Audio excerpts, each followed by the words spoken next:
우주를 관통하고 있는 빛이 있습니다. 이 빛은 태초부터 있어 왔으며 호흡을 통하여 무생명들의 진화가 시작될 수 있도록 하였습니다. 생명들은 빛과 함께하면서 영적인 상승을 할 수 있었고 의미 부여를 하였던 것입니다. 빛을 떠나서는 한시도 살아갈 수 없다는 것을 알게 되었으며 빛과 함께 동행하는 것이 당연한 것이라고 받아들였던 것입니다. 그러나 빛을 잃어버리는 한때가 있었으며 빛이 없어도 살 수 있다는 환영이 일어났고 그 환영은 생명들의 영생을 담보로 하여 빛을 버리도록 유도하였습니다. 그래서 빛은 사그라지면서 사라져갔습니다.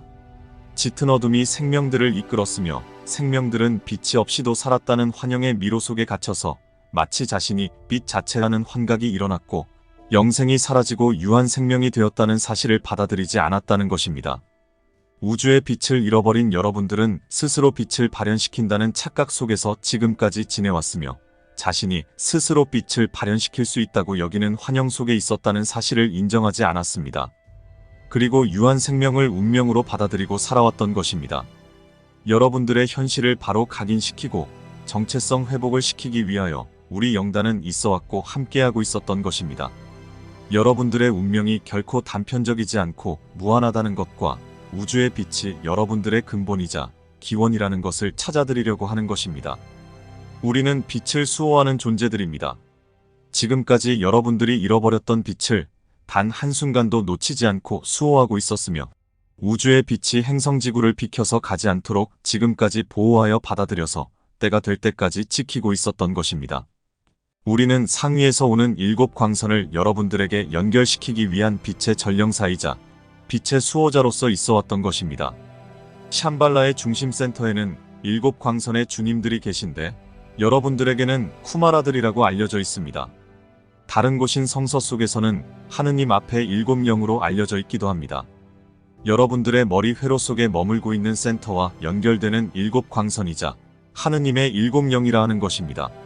송과선과 뇌하수체를 기반으로 해서 다윗의 별 모양으로 회전하고 있으며 크라운 차크라와 연결되는 빛의 통로로서의 역할을 하는 것입니다. 두뇌 센터에서 활동하는 7 광선은 하위 차크라와 연합되어 역할을 하게 되는데 우리 영단의 대백색 형제단에 소속되어 있는 7 광선의 수호영들과 연결되어 있어서 생명들의 영적 상승과 진화의 근본이 되고 있는 것입니다. 우리 7 광선의 수호자들인 대사들을 샴발라의 두뇌센터의 7 광선의 주님들과 연결되어 활동하고 있는 것입니다. 마누님과 보디사트바님과 마하초아님이 근원광선을 받아들여 우리 7 광선의 수호자들에게 전송해주는 시스템으로 구성되어 있는 것입니다. 여러분들은 샴발라를 단순히 빛의 도시로서 상상들 하고 계시지만 빛의 도시가 어떻게 구동되고 있는지는 알 수 없었습니다. 샴발라는 빛 자체이며 태양 로고스를 통하여 유입되는 근원의 빛을 행성으로 직접 받아들이는 빛센터라고 할 수 있습니다. 행성 로고스가 바로 그 빛 자체이자 행성 생명 흐름의 기본이 되는 생명의 핵이라고 하는 것입니다. 행성 로고스의 핵이 바로 샴발라라고 하는 것입니다. 고타마 붓다는 샴발라 그 자체이자 빛센터로서 행성 로고스직을 수행하고 있는 것입니다. 어떻게 인생을 살았을까 하고 의구심을 갖는 이들도 있을 터인데 빛에 대한 지혜가 없다면 이해할 수 있는 시스템이 아닌 것입니다. 고타마는 2500년 전의 인생을 마지막으로 인류 왕국의 진화대계를 졸업하였으며 영의 세계에 진입하여 최근까지 대기를 책임지는 존재로서 봉사를 하였습니다. 굳이 인생의 경험이 필요 없는데도 불구하고 윤회의 순환 고리에 들어선 것은 생명 흐름의 직접 체험을 통하여 연민의 사랑과 자비를 체득하고자 했던 뜻이 있었던 것입니다. 레무리아 시절에 모든 것을 체득하고 상승하려던 것을 멈추어 서서 미래의 인류들의 고난과 고통을 보았으며 그것을 보고 올라감을 뒤로 한 채로 인생으로 다시 환생하여 인생들과 고난을 함께 하였던 것입니다. 사나트 쿠마라께서는 그 점을 높이 샀고 자신이 금성으로 돌아갈 때에 자신의 뒤를 이을 후계자로 삼았던 것입니다. 물론 금성에서 행성지구를 구원하기 위해 들어온 사나트 쿠마라의 뜻을 따라 동행하여 들어온 금성빛의 위원회의 한 일원으로서 또한 쿠마라 그룹의 한 일원으로서 계셨지만 샴발라의 건축과 건설 현장에도 있었으며 행성지구의 대변환을 함께하고 지금까지 빛의 중심에서 여러분들과 함께 해왔다는 것입니다. 세계의 주님이자 행성 로고스로서 태양 로고스의 빛을 그대로 받아들여 행성의 빛으로 샴발라의 빛으로서 존재해 왔다는 것입니다. 쿠마라의 일원으로서 만약 행성지구의 진화대계를 통한 인생의 경험이 없었다면 여러분들 사이에 각별함은 덜했을 것입니다. 여러분처럼 땅 위를 거닐면서 인생 전반의 생로병사를 직접 체험하면서 여러분들과 같이 호흡하였기에 더 애착이 가는 것은 당연한 것입니다. 고타마의 희생은 그렇게 세계의 주님으로서 여러분들과 함께 동행하는데 기원이 되었던 것입니다. 이것이 연민의 빛으로 샴발라를 지키고 있으며 행성지구의 핵으로서 역할을 하고 있는 것입니다. 여러분들은 우리 7광선의 수호자들과 함께 동행하면서 상승하면 샴발라의 두뇌 센터에 있는 근원의 7광선과 조우하게 되는 것입니다. 그것을 통하여 행성 로고스의 빛과 하나가 될 수 있는 기회를 제공받게 되는 것이고 빛의 자녀로서 태어나게 되는 것입니다. 진화하는 생명들은 진화상에서 일어나는 첫 경험들이 낯설고 어설플 수밖에 없습니다. 실수를 연발하고 먼 길을 돌아서 가기도 하는데 이것은 낭비를 하는 것이 아닙니다. 과정 속에 등장하는 모든 것들이 경험이 되고 지혜로서 축적되는 것입니다. 빛의 길을 가는 인생들은 이렇게 하면서 영적 상승을 하게 되는데 중간마다 스승들과 앞서가는 존재들을 통하여 안내를 받게 되는데 지름길을 갈 수 있도록 실수를 반복하지 않도록 안내를 받는다는 것입니다. 단계를 졸업한 선배 영들이 인생으로 태어나 자신이 걸어왔던 인생의 길을 제시하여 고든 길을 갈 수 있도록 인도자로서의 역할을 하게 된다는 것입니다. 우리 영단의 대사들은 이렇게 여러분들 앞에 인생의 선배로서 인도자로서의 길을 걸었었고 여러분들이 진화의 길을 제대로 갈 수 있도록 역할을 하였던 것입니다. 어느 행성이든 어느 별이든 그곳에서 진화를 하고 있던 생명들은 선배들의 안내를 통하여 빛의 길에 들어서고 있는 것입니다. 행성계의 진화의 길에서 앞서가고 있는 금성은 뒤처져 있던 행성지구를 바라보았고 선배로서의 사명감을 발휘하였던 것입니다. 우주적인 봉사의 길은 시스템이 확장되어 나가면서 더욱 큰 빛을 발휘하게 되는데 마야 태양 로고스의 빛의 봉사가 지구에서 이루어진 건 역시 희생의 봉사였다고 하는 것이고 우리의 태양 앞에서 진화하고 있던 태양 로고스인 크리슈나도 지구에 환생하여 선배로서의 발자취를 남겼던 것입니다. 마야 태양은 시간을 주재하는 역할을 하는데 우주 태양력을 기준으로 해서 행성지구의 주기 패턴을 기록으로 남겨서 우리들이 대주기를 맞이하는데 소홀함이 없이 잘 준비할 수 있도록 역할을 하였으며 크리슈나는 태양의 바로 앞에서 경험하였던 경험을 제공하여 준비할 수 있도록 하였던 것이고 금성의 경우는 행성대계의 시간을 경험한 경험을 제공하여 행성지구의 인류들이 잘 준비하도록 하였던 것입니다. 그리고 금성이 빛의 행성으로 상승할 때에 함께하지 못한 영혼들이 행성지구로 들어와 환생 프로그램에 소속되었고 개체들의 카르마를 위한 실현의 장소로 선택된 곳이었기에 3차원의 인생으로 태어나 카르마를 해원하는 장소가 되었던 것입니다.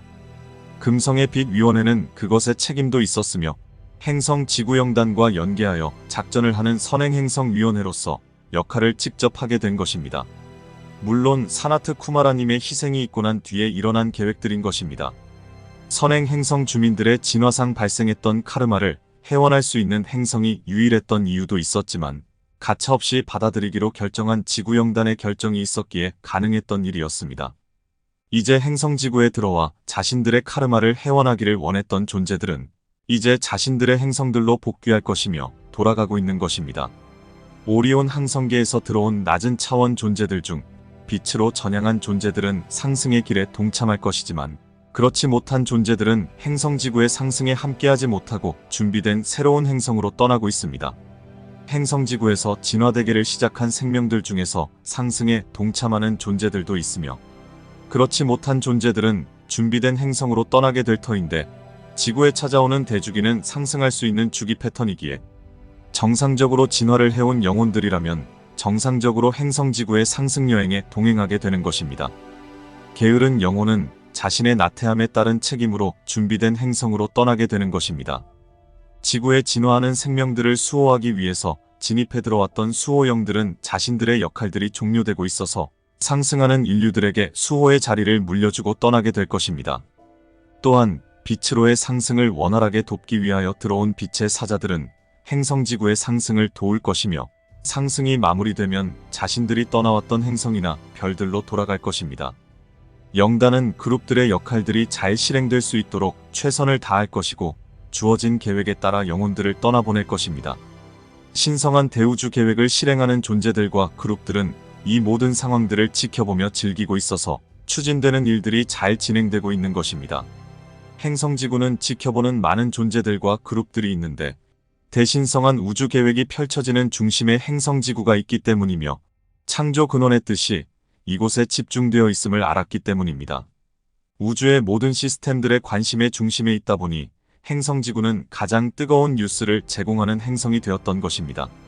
지구영단의 역할들이 매우 중요할 수밖에 없다는 것과 함께하는 영적 존재들 역시 매우 중요하다고 하는 것입니다. 진화대계가 종료되고 새로운 진화 패턴을 준비하기 위해서는 실로 많은 시간이 소요된다고 할 수 있는데 새로운 진화 주기에 맞추어서 준비된 원인 인종들이 잘 정착할 수 있도록 해야 되기 때문입니다.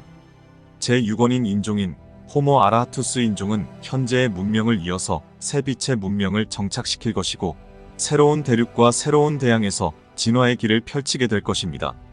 이 인종들은 1980년대를 시작으로 행성지구에 들어서기 시작했는데 육체를 입는 인생을 시작했다는 것입니다.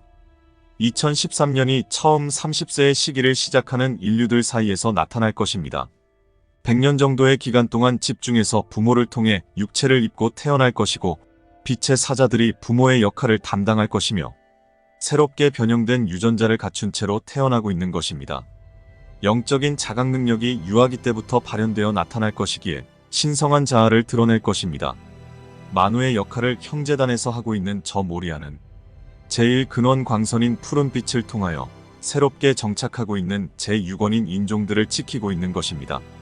제5원인 인종인 여러분들은 새로운 인종들이 온전하게 정착할 때까지 함께 공존하겠지만 그것이 종료되고 나면 떠나가게 될 것입니다. 행성지구에 유입되고 있는 근원의 빛은 새로운 인종들의 진화를 더욱 촉발시킬 것이고 허용된 진화대계를 통하여 엄청난 빛으로의 점핑을 하면서 의식의 확장들이 빨라지게 될 것입니다. 새로운 아원인 인종들이 나타나는 주기가 더욱 단축될 것이고 새 인종을 준비하는 시기가 축소될 것입니다. 인류들의 진화를 촉발시키는 것은 물질 세계에서 빛의 세계로 상승할 수 있는 기회를 잡게 하려는 창조의 의지가 있는 것이고 3차원의 물질체가 이 성과를 이룰 수 있음을 모든 영적인 존재들에게 확인하게 하시려는 창조 근원의 뜻이 있었음을 알리는 것입니다. 우리는 빛의 하강을 지켜보았으며 또한 하강한 물질 육체가 상승하는 것도 지켜보았으나 물질체를 온전하게 빛으로 변환시키는 것은 우주에서 본 적도 들은 적도 없다는 것을 이야기하는 것입니다. 그동안 우주에서 전해지고 있던 신화 속에서 언급되었던 부분을 알고 있었으나 그것이 실제로 재현되어 나타날 것이라는 것은 생각해 본 적이 없었기 때문이었습니다. 가장 낮은 단계인 3차원의 물질체에서 온전한 빛으로의 상승은 그저 신화 속에 등장하는 이야기로만 알고 있었던 것이었습니다. 행성의 진화대계와 연대기를 보면서 우주에서는 그런 단계를 완성한 완성체를 보아오지 못하였기에 창조 근원의 뜻을 알게 되었을 때에 그 놀라운 사랑에 전율했던 것은 사실이었습니다.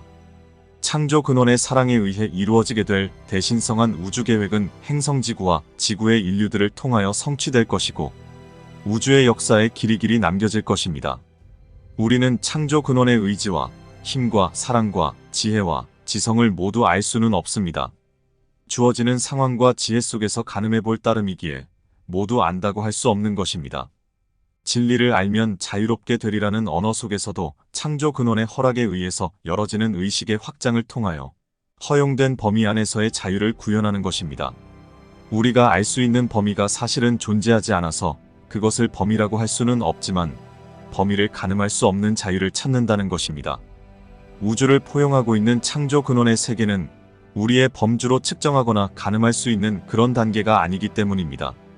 상위의 세계와 그곳에 지칭할 수 없는 존재들인 분들조차도 그렇게 표현들 하고 계셔서 막상 경험하거나 가보기 전에는 알 수 없다고 하는 것입니다. 언어의 유희로 표현할 수밖에 없음이 안타깝지만 그것 또한 실제인 세계를 보고 평가할 수 없다는 것과 같습니다. 우리가 사용하는 언어가 얼마나 많은 제약이 있는지는 곧 알게 될 것입니다. 영원무궁, 전지전능, 무소부지, 궁극, 무극이라는 언어로도 표현할 수 없다는 것인데 일례로 시간의 끝은 어디인가, 공간의 끝은 어디인가, 우주의 끝은 어디인가를 여러분들이 알 수 없는 것처럼 말입니다. 빛을 쏘아서 돌아오는 빛을 계산해서 알아보면 되겠다고 하지만 그때까지 생존하고 있을 인생들이 과연 있을까요? 행성지구의 빛이 시작된 56억 년 전의 빛이 아직도 달려가고 있는 상황이라면 계산이 되겠지요. 그 끝을 알 수 없음이니 어떻게 가늠할 수 있겠습니까? 창조 근원의 의지와 뜻을 우리는 가늠할 수 없음이며 그 사랑과 지혜 역시 측량할 수 없다는 것입니다. 그분의 보편성을 들어서 우리식대로 표현하는 것뿐입니다. 창조 근원의 뜻을 은하중심 태양의 로고스가 전송받아 다시 대중앙태양 로고스인 시리우스를 경유하여 중앙태양인 알키온을 경유해서 태양 로고스를 통해서 들어오는 것을 우리는 전해받는 것입니다. 헬리오스와 베스타 그리고 알파와 오메가와 지극히 높고 거룩한 분과 시에마톤과 네바도니아를 언급할 수는 있으나 그분들의 의식의 영역을 알 수 없다는 것입니다. 유란시아를 통해서 전달된 우주의 시스템은 언어로 설명하기에는 우주는 가늠할 수 없을 정도로 방대하고 측량할 수 없는 넓이와 깊이를 가지고 있기에 표현할 수 없다는 것입니다. 시스템의 주관자들과 운영의 주체자로 알려진 존재들도 단어로 설명하기에는 어설프다고 할 수 있는 것입니다. 존재의 빛을 단어 하나로 묶을 수 없다는 것입니다. 그런데 여러분들은 단어와 문장을 통해서 익힌 그것을 존재론과 세계론으로 편집하여 알고 계시니 그것이 바로 인류들의 편견과 좁은 의식의 영향이라고 표현하는 것입니다. 글로써 표현한 것이 얼마나 조악한 것인지 아시라고 하는 것입니다. 창조 근원은 우리 영단의 대사들도 언급할 수 없습니다. 그리고 상위 세계의 지존자들 역시 표현할 수 없습니다. 그 빛의 영역을 가늠할 수 없기 때문입니다. 여러분들은 미국 나사의 박사들이 행성계의 이미지를 올려놓은 것을 보셔서 아시겠지만 지구와 태양과의 크기를 보아도 외적인 크기만을 비교해도 어떤지 아실 터인데 인터넷의 자료상에 등장한 별들의 크기를 비교한 것이 있는 것을 아실 것입니다. 행성지구는 보이지도 않는다는 것을 인정하실 터인데 여러분들의 의식으로 창조 근원의 뜻과 빛의 영역을 가늠할 수 없다는 것을 전달하는 것입니다. 세계의 주님이신 고타마의 빛의 영역이 행성지구를 모두 포용하고 있다는 것과 70억 인류들과 자연세계의 모든 생명들의 진화를 감싸 안고 있다고 전하는 것은 인류로서 행성의 로고스가 되신 존재는 고타마 붓다가 최초였다는 것을 전하는 것입니다. 여러분들이 신성을 찾고 그리스도임을 알았다 해서 동격이 될 수 있는 것이 아니라는 것이고 창조의 사랑 안에서 진화와 상승을 통하여 자신의 공부를 성사시켜가면서 상승하는 기쁨과 창조의 자녀라는 사실을 잊지 않도록 하려는 무한한 사랑의 배려가 있었기에 허락된 자유라고 하는 것입니다. 여러분들이 자유의지를 통하여 자신의 신성을 깨닫고 그리스도 의식으로 옷을 입는다면 그분의 사랑 안에서 자녀된 도리를 찾게 되는데 희생의 봉사가 뒤를 따를 것이고 겸손함과 낮아짐을 스스로 찾게 된다는 것입니다. 심장센터를 통하여 발현되는 불꽃은 사랑의 빛을 깨워서 하위 마나스를 사라지게 하고 상위 마나스를 통하여 두뇌 센터의 7 광선을 깨우게 하며 지혜의 빛이 그 존재를 그리스도로서 붓다로서 행할 수 있도록 안내하게 되는 것입니다. 이것은 제1로고스인 의지와 힘의 광선인 푸른빛이 키 역할을 하였기 때문에 가능해지는 것입니다. 제2로고스인 사랑과 지혜의 광선인 금빛이 그 뒤를 이어서 작용을 시작하는 것입니다. 또한 제3로고스인 활동성의 지성 광선인 핑크빛이 존재를 살아서 움직이는 그리스도로서 만들어낸다는 것입니다. 말씀이 육신이 되어 나타났다는 성서상의 표현이 이렇게 나타나게 되는 것입니다. 말씀은 빛으로 구현되고 빛은 말씀으로 구현되는데 인류들 앞에 지혜의 말씀이 존재의 입을 통하여 나타나는 것입니다. 로고스는 뜨거운 심장을 통하여 사랑을 형상화시키고 차가운 두뇌를 통하여 지혜를 형상화시켜내는 것입니다. 이것이 행동과 말로써 살아 나타난 것입니다. 육체를 입은 그리스도와 붓다는 이렇게 여러분 앞에 나타나는 것입니다. 이것이 그리스도의 재림이라고 하는 것입니다. 그리스도의식이 인류들을 통하여 발현되는 것이고 그리스도는 인류들을 통하여 재림하게 되는 것입니다. 그리스도는 여러분들의 심장에서 살아 움직이는 빛이 되어 예수가 그러했던 것처럼 빛의 자녀가 되어 움직일 것입니다. 우리는 많은 그리스도들이 나와서 활동하게 되는 것을 기다리며 지켜보고 있는 것입니다. 빛의 자녀들이 등불의 역할을 시작하였으며 점차 거대한 불꽃들이 되어 타오를 것입니다. 빛의 역량은 그것을 드러내는 존재들에 의해 달라질 것이고 따르는 인류들도 그 빛의 역량에 따라서 달라질 것입니다. 그리스도의 빛은 범위가 없습니다. 나타내는 존재의 역량에 따라 드러날 것입니다. 태양의 크기들이 모두 다른 것처럼 빛의 크기도 다르게 나타날 것입니다. 그리스도 의식을 깨우는 존재에 따라 차이가 난다는 것은 그 역량에 한계가 있지 않기 때문인데, 얼마나 빛의 밝기를 밝히느냐는 것은 그 존재에게 달려있는 것입니다. 우주에는 많은 그리스도들이 있고, 행성의 그리스도, 태양의 그리스도, 별자리의 그리스도, 은하의 그리스도, 우주의 그리스도들로 확장되어 나타나기 때문에 한정지어서 설명할 수 없는 것입니다.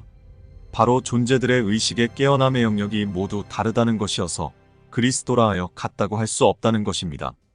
각 존재들마다 환생의 주기와 진화의 패턴이 다르기도 하며 본체와 분신의 관계성 또한 다양하게 나타나고 있음이니 지난 2000년 전의 그리스도를 떠올릴 수밖에 없음이 제약이라 할 수 있습니다. 우리 우주의 환생 프로그램을 보아도 7연대기, 9연대기, 12연대기로 확장되어 나타나고 있어서 그 경계가 어디까지인지는 알 수 없다 하는 것입니다.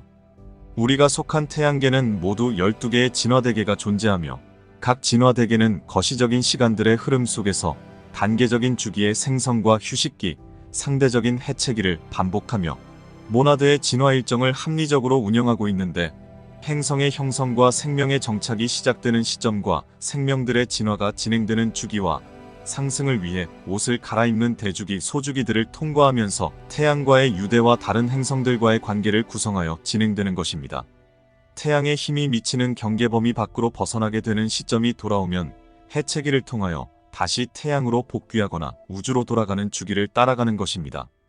영혼들은 주기의 행성들과 태양들을 거쳐나가면서 진화의 패턴을 밟게 되고 영적인 각성과 물질 우주에서의 졸업을 하게 되며 빛의 세계로 진입하여 대우주 중심으로 들어가는 대장정의 빛의 진화대계를 전진하는 것입니다.